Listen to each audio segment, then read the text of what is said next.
Seguramente has escuchado en muchas partes el nombre de Escherichia coli. Quizás sabrás que es una bacteria. De pronto, la infección, la irritación e inflamación en el tracto urinario pudo ser causada por ella. Bienvenidos. En el día de hoy hablaremos sobre la bacteria Escherichia coli uropatógena, en compañía de Lauris Valentina Tres Palacios, Natalia Caicedo, Henry Augusto Ramírez, Karen Lisset Castro, Sofía Bravo y quien les habla, Natalia Valenzuela. Escherichia coli uropatógena. Este microorganismo es quimiorganótrofo, ya que tiene un metabolismo respiratorio y fermentativo, es anaerobio facultativo, tiene catalasa positiva y oxidasa negativa, es móvil gracias a sus flagelos perítricos y miden de 0,5 micras de ancho por 3 micras de largo.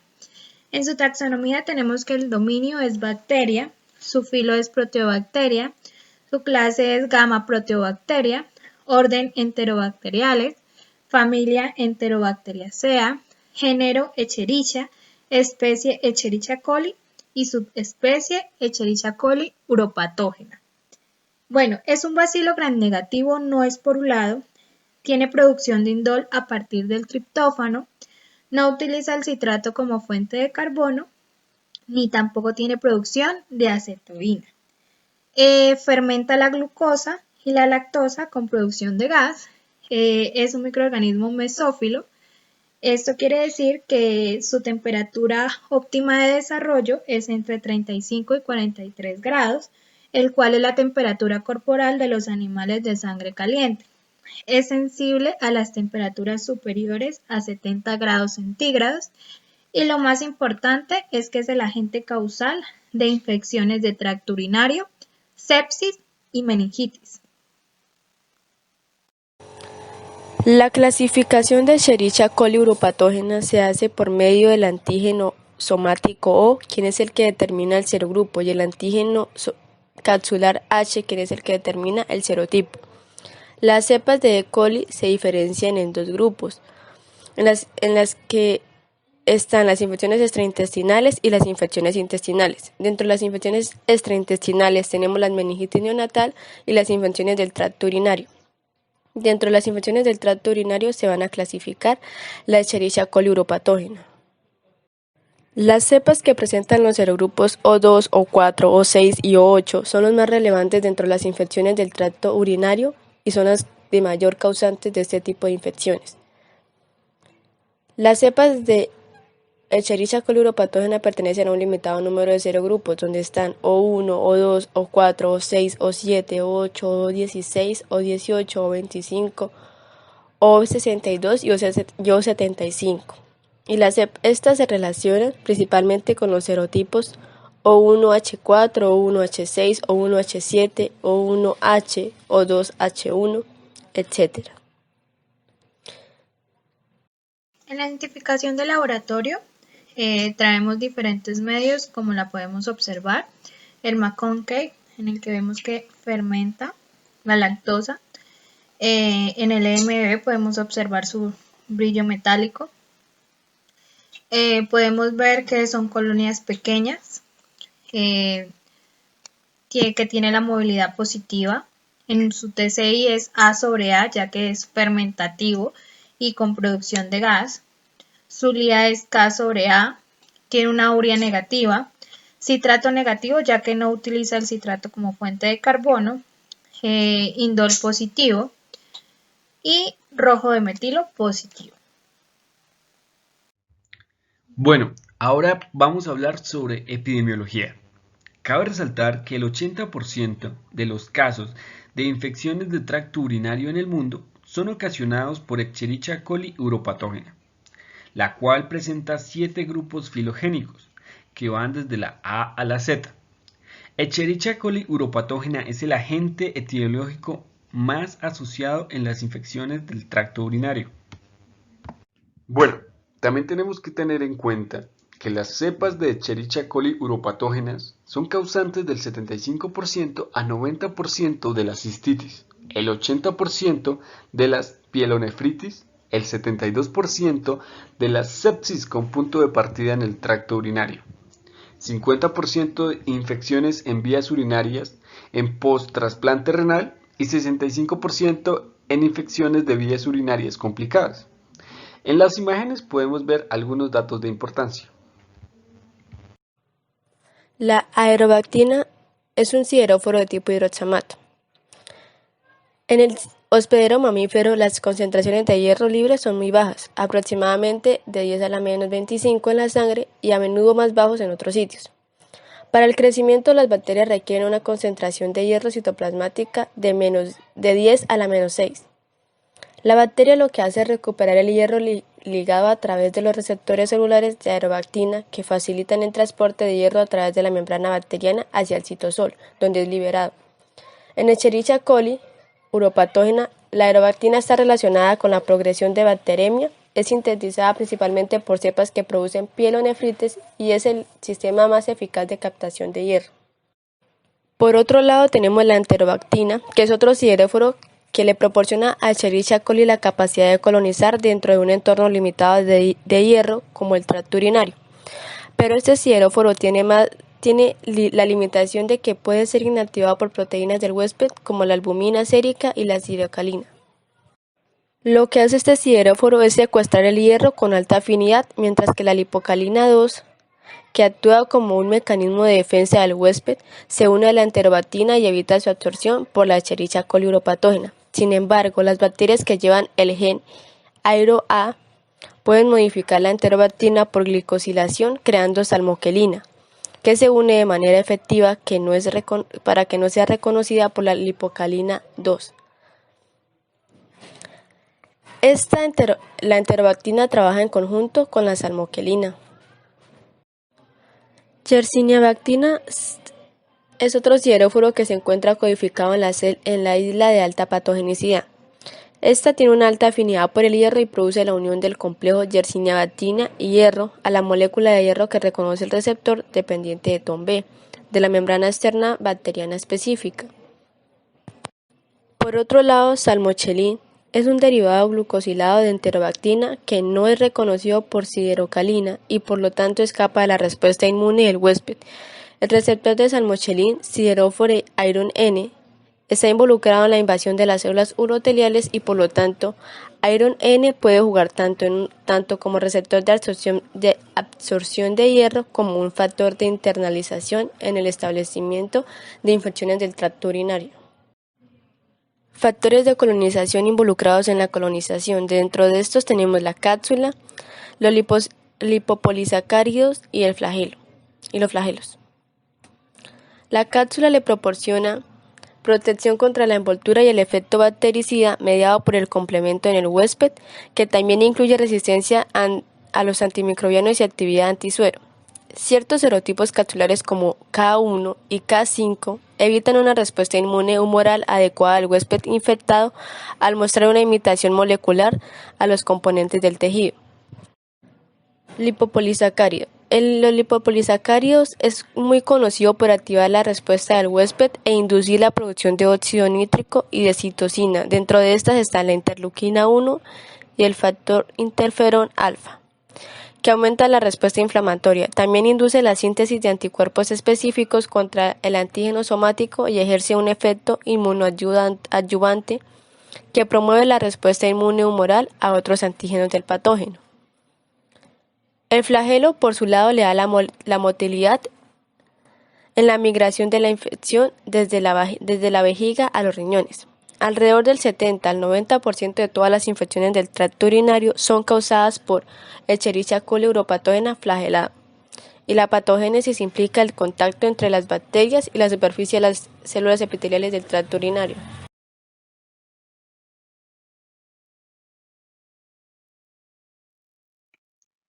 E. coli posee fiembres tipo 1, que median la unión a todas las células del tracto urinario, incluida la vejiga.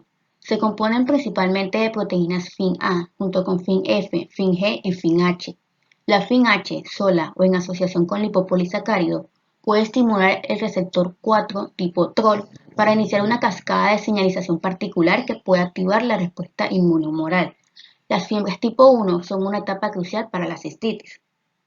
También posee fiebre P, que se unen a la estructura de carbohidratos alfa de GALP1,4 beta de GALP.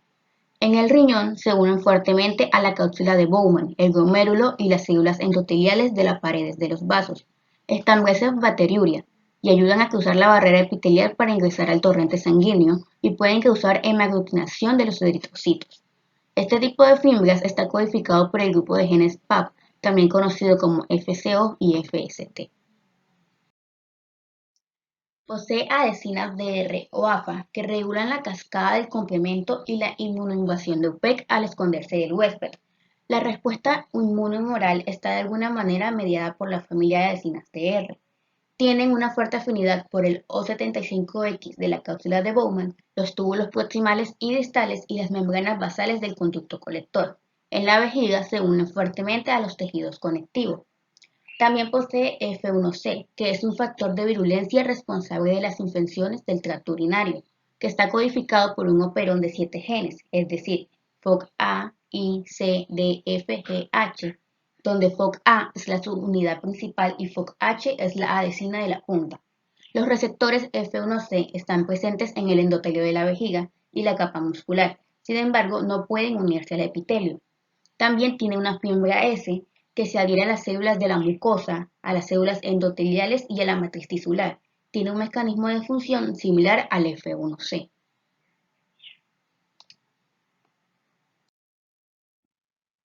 A su vez, también posee varias toxinas, entre ellas la alfa-hemolicina, que es una toxina formadora de poros. Causa lesiones y apoptosis inducidas por la membrana celular mediada por óxido nítrico sintasa. Puede lisar los eritrocitos y las células huésped nucleadas a alta concentración mediante un proceso que permite a UPEC dañar las células efectoras inmunes del huésped para obtener un mejor acceso a sus nutrientes y a las reservas de hierro. También tiene un factor necrotizante citotóxico 1, que está involucrado en las infecciones urinarias y estimula la formación de fibra de estrés de actina y la formación de volantes de membrana de una manera dependiente de RHO-GTPasa, que resulta en la entrada de E. coli en las células. Tiene un efecto notable sobre el esqueleto de actina de las células EP2 y produce grandes vacuolas en las células EP2. También tiene un SAT, que es un autotransportador de serina proteasa asociado con cepas de E. coli. SAT puede tener la actividad citopática que da como resultado el daño del tejido huésped y puede aumentar la capacidad de propagación de la UPEC. Puede facilitar la entrada de cepas pielonefrogénicas en el torrente sanguíneo como resultado del daño específico a los glomérulos y a los túbulos proximales. También tiene un sistema de secreción tipo 1, que se encarga de transportar diversas moléculas, entre ellas la alfa-hemolicina, que posee actividad citolítica y citotóxica y requiere el transportador ABC para su secreción. A su vez, se ha descubierto que E. coli uropatógena también posee una toxina distensora, citoletal. Esta toxina tiene la capacidad de detener el ciclo celular y contribuye a la patogénesis de las infecciones urinarias. Sin embargo, CDT es un producto operón que codifica 3 proteínas, incluidas las proteínas CDTA, CDTB y CDTC, que están codificadas por los genes CDTA, CDTB y CDTC respectivamente. Tiene actividad enzimática similar a la DNasa y ataca el ADN. Escherichia coli uropatógena causa enfermedades urológicas o infecciones a las vías urinarias. Posee gran cantidad de pilis que le permiten adherirse al tracto urinario. Como sabemos, esta bacteria vive usualmente en el colon. Sin embargo, debido a la importante cercanía del tracto digestivo y los genitales, existe la posibilidad de que esas bacterias se infecten. Esto explica la razón de por qué es más frecuente en mujeres. Además de que posee cápsula, que es la que le proporciona protección, evasión a la respuesta inmune y resistencia antimicrobiana. Una vez la bacteria contamine el área periuretral, procede a adherirse a las células epiteliales usando sus fibras tipo S, tipo P y las tipo 1, que en la mayoría de las cepas uropatógenas de E. coli, las fibras tipo 1 se unen de forma muy específica a receptores de glicoproteínas con residuos de manosa, mientras que los receptores de las fibras P son glicosfingolípidos con globotriosilceramida, siendo manosa resistentes, y las tipo S, que tienen como receptores residuos de sialil-galactósido. Además, E. coli cuenta con unas regiones que contienen un clúster de genes a los que se les ha denominado bloques de genes de virulencia y son prototipos de los actualmente llamados islotes de patogenicidad, el cual refuerza esa capacidad patogénica de la bacteria. Posteriormente, las adhesinas permiten la adhesión a los receptores TLR4 de la vejiga. Eso evita que sea eliminado durante la micción. El flagelo que posee le proporciona motilidad y le permite migrar desde la vejiga hasta los riñones.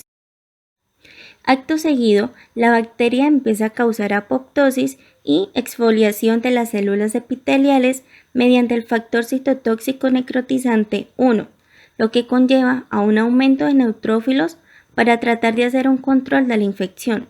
Sin embargo, mientras llegan los neutrófilos, la E. coli uropatógena sigue ascendiendo hasta los riñones.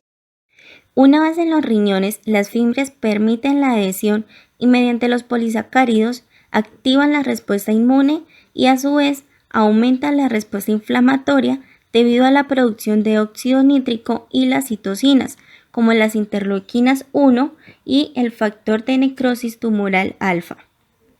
Mediante el sistema de secreción tipo 1, la bacteria elimina la toxina alfa-hemolicina, formando un poro en la membrana externa, y es aquí entonces donde empieza a dañar las células renales y le permiten cruzar la barrera tubular en donde interviene la toxina secretada autotransportadora.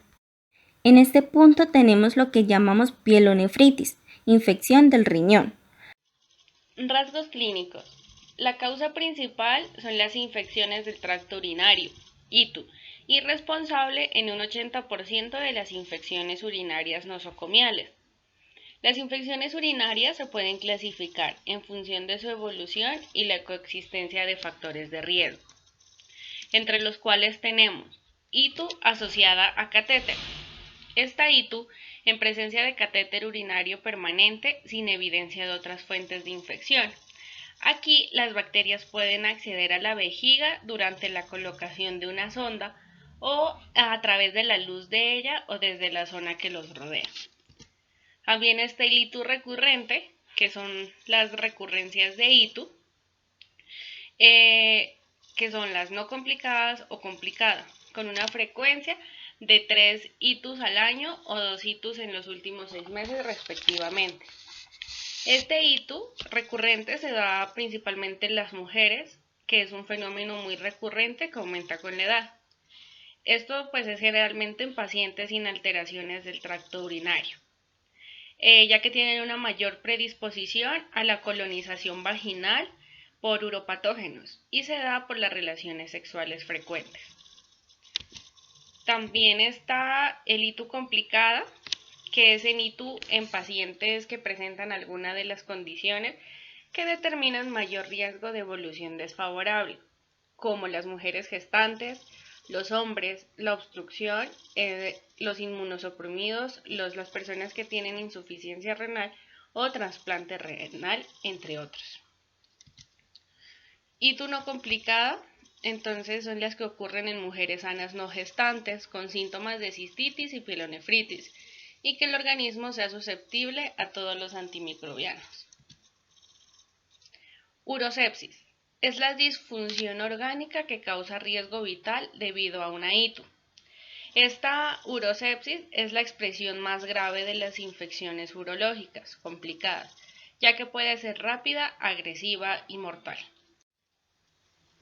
También se puede clasificar por su localización anatómica, que encontraremos inflamación del tracto urinario bajo, que sería la vejiga y la uretra, que puede causar cistitis.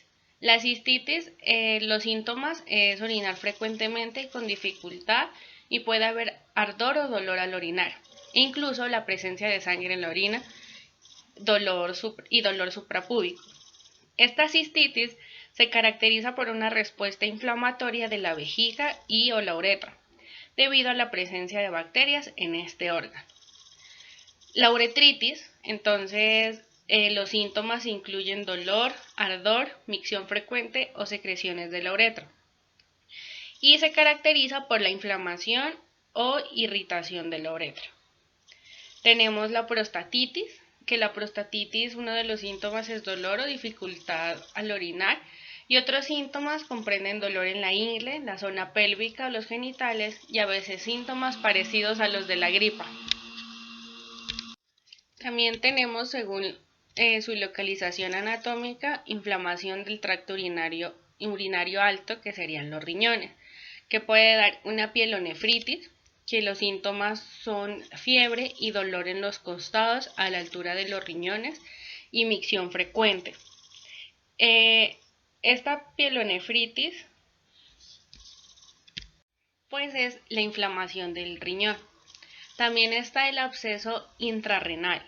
El absceso intrarrenal entonces son los cálculos renales que bloquean el flujo urinario. Las bacterias se fijan allí y los antibióticos no los van a poder destruir. Y el absceso perinéfrico entonces es cuando se presenta pus alrededor en uno o ambos riñones. No olvidemos que cuando se presenta una inflamación en la vejiga será cistitis, uretra, uretritis, y estos serían del tracto urinario bajo. Riñones se llamará pielonefritis y si entra el torrente sanguíneo puede producir una septicemia.